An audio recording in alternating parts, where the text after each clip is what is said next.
বিরতির পর আবারও আপনাদের স্বাগত। যে বিষয়টি নিয়ে আলোচনা করব এই মুহূর্তে, লোকসভা নির্বাচনকে সামনে রেখে বিজেপি দলের উদ্যোগে বিভিন্ন কর্মসূচি হাতে নেওয়া হয়েছে, যার মধ্যে দেওয়াল লিখন একটি কর্মসূচি সারা রাজ্যেই চলছে।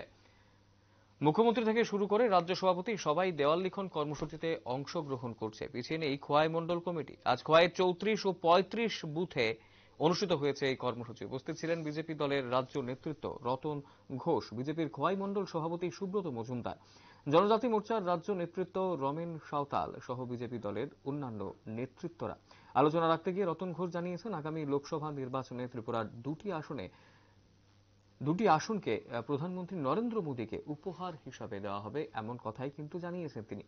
এই বিষয়টাকে কেন্দ্র করে আজকের এই দেওয়াল লিখন কর্মসূচিকে কেন্দ্র করে কি জানাচ্ছেন সংশ্লিষ্ট নেতৃত্ব, শুনব। প্রত্যেকটা বুথে আমরা 5টি করে পদ্মফুল আকার বলা হয়েছে, তারই অঙ্গ হিসাবে আজকে এই খোয়াই মণ্ডলের উদ্যোগে বুথ স্তরে আমাদের পদ্মফুল আঁকা শুরু হয়েছে।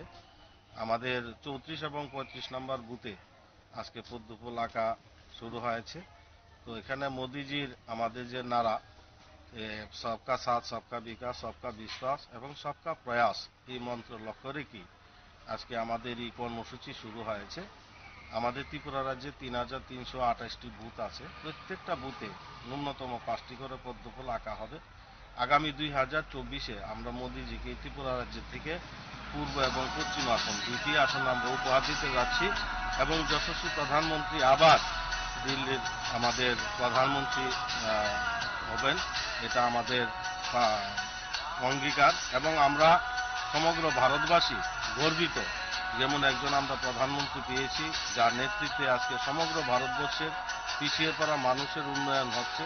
এই ত্রিপুরা রাজ্যের আমাদের মুখ্যমন্ত্রী মাননীয় মানিক সাহার নেতৃত্বেও আমাদের উন্নয়নের জোয়ার বইছে। এই লক্ষ্যে আজকে আমাদের সরকারের পাশে মানুষ আছে, আমাদের এই সংগঠনে যারা কার্যকর্তা আছে সবাই অক্লান্ত পরিশ্রম করছেন যশস্বী প্রধানমন্ত্রী নরেন্দ্র মোদীকে প্রধানমন্ত্রী মঞ্চে আবার বসতে দেখতে চাইছেন।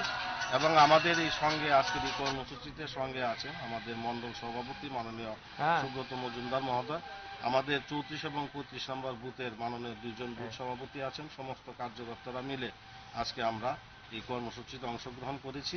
এখন আমাদের আর একটা কর্মসূচি আছে, যশস্বী প্রধানমন্ত্রী নরেন্দ্র মোদীজি আমাদের বিকশিত ভারত সংকল্প যাত্রা নিয়ে আজকে উনি ওনার মনের কথা এবং শ্রবণ করবেন, সেটা আমরা প্রত্যেকেই কার্যকর্তারা বসে শুনব। এবং আমাদের যশস্বী প্রধানমন্ত্রী নরেন্দ্র মোদীজির যে রাম মন্দির প্রতিষ্ঠা করেছেন 22 তারিখে, তারও এই অঙ্গ হিসাবেও আজকে খোয়াইতে বিভিন্ন জায়গায় আমাদের স্বচ্ছ ভারত অভিযান আছে।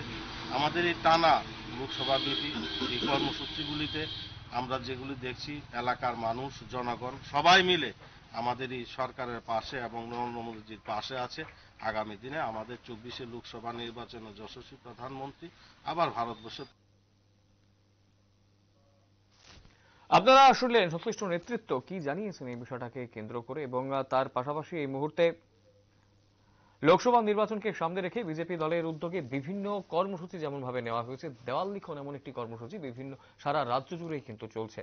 রাজ্যের মুখ্যমন্ত্রী থেকে শুরু করে রাজ্য সভাপতি প্রত্যেকেই তারা কিন্তু এই দেওয়াল লিখন কর্মসূচিতে অংশগ্রহণ করছেন, এবং একই রকম ভাবে খোয়াইয়ের 34 ও 35 নম্বর বুথে অনুষ্ঠিত হয়েছে এই কর্মসূচি।